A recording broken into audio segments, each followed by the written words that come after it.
Bruno Briard, je suis directeur général des services de la commune de Chevigny-Saint-Sauveur, commune de 11 000 habitants sur la métropole dijonnaise.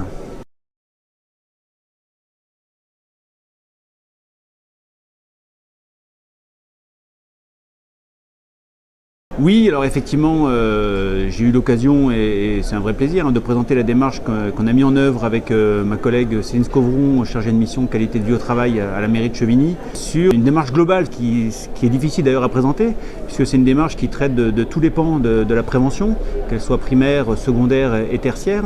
Donc primaire qui est plus mot volé, c'est-à-dire la partie organisationnelle, carrière, statut, formation.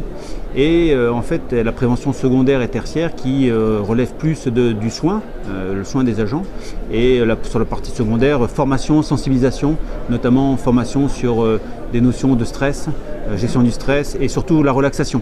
Donc en fait on est vraiment sur une démarche où il n'y a aucun tabou, où la priorité c'est l'agent, j'utilise pas ce terme agent, plutôt l'humain, l'humain au centre de l'organisation de la collectivité.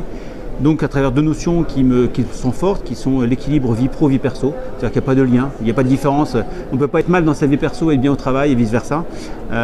Donc l'équilibre vie pro, vie perso et la confiance. C'est-à-dire que vraiment, on a remis l'agent au cœur du projet. Alors pour cela, donc effectivement, la prévention primaire, j'en ai parlé rapidement. C'est-à-dire j'ai mené un travail sur l'équité en termes de rémunération. Donc il y a eu tout un état des lieux qui a été fait. Redynamiser les carrières des agents qui étaient plutôt en stand-by. C'est-à-dire que je suis arrivé en 2021 à la mairie de Chevigny-Saint-Sauveur et j'ai trouvé un contexte social dégradé pour des raisons diverses et variées. Et donc il a fallu tout d'abord travailler sur cette notion de prévention primaire, sur vraiment du concret. Voilà, les agents, les remettre acteurs. Et ensuite, effectivement, leur proposer, et là c'est là où la démarche est également innovante, c'est que c'est une démarche globale, mais leur proposer du coup des ateliers bien-être. C'est-à-dire on a mis en place sur le temps de travail des ateliers relaxation, ils avaient accès à des massages, à des soins de lithothermie. Ils ont eu accès à des séances ensuite de coaching, des agents volontaires qui ont proposé d'animer des séances de coaching.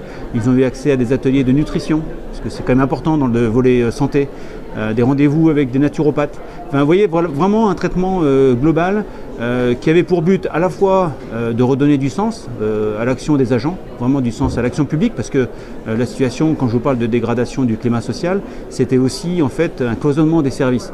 Il n'y avait plus de marque employeur, il n'y avait plus de sens donné à l'action, chacun travaillait dans son coin avec une belle technicité certes, mais aucun lien entre eux. Donc c'est redonner ce lien, redonner du sens à l'action. Et donc le résultat aujourd'hui qu'on mesure, après 3 ans, il faut dire, voilà, c'est une démarche qu'on a engagée avec ma collègue Céline en 2021. Alors elle, tout d'abord en tant qu'alternante, qui préparait un DGEPS, puis grâce à l'accompagnement du FNP, création de son poste de chargé de mission de qualité de vie au travail. Donc pour ça, vraiment 3 ans de travail, dont 4 mois de diagnostic, phase essentielle, pour vraiment faire un état des lieux profond, pas uniquement mettre des pansements là où ça fait mal, c'est vraiment avoir une vision claire et précise de la situation pour pouvoir agir et être efficient. Voilà, donc au bout de ces 3 ans, les résultats qu'on peut constater, et là c'est du factuel, c'est une baisse de l'absentéisme. On a un taux d'absentéisme compressible à hauteur de 3,5%. On constate sur la même période, entre 2021 et 2024, donc c'est-à-dire du 1er janvier au 30 septembre, une diminution de 1500 jours, le nombre de jours d'arrêt maladie. On constate des agents acteurs de leur carrière, c'est-à-dire que 60% des agents ont suivi au moins une journée de formation dans l'année. Ce taux n'était que de 5% il y a 2 ans. La baisse de l'absentéisme, je l'ai dit. On constate également une belle dynamique sur l'évolution des carrières, c'est-à-dire qu'on a une des résultantes, c'est l'accompagnement du CNFPT et du centre de gestion.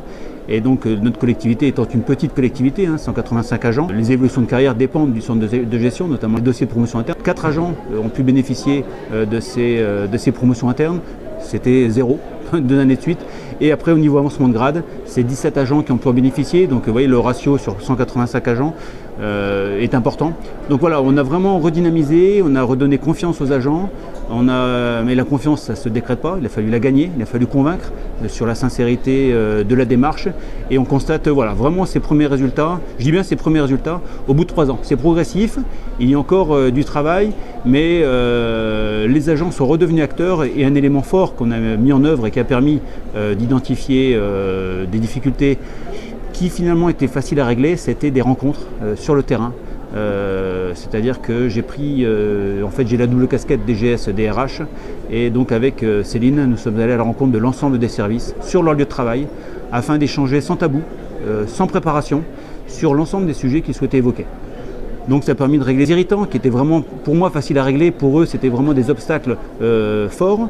Donc répondre à leurs attentes, par contre il a fallu répondre, c'est-à-dire le piège aurait été de faire des promesses en l'air, c'est-à-dire qu'on a réglé des situations, celles qu'on pouvait régler.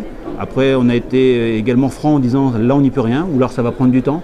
Donc vraiment ces échanges en direct ont été des moments forts qui ont permis vraiment de donner du sens à cette démarche. Donc voilà ce que je suis venu présenter aujourd'hui au Salon Préventica, c'est-à-dire vraiment cette prise en charge de l'humain dans sa globalité.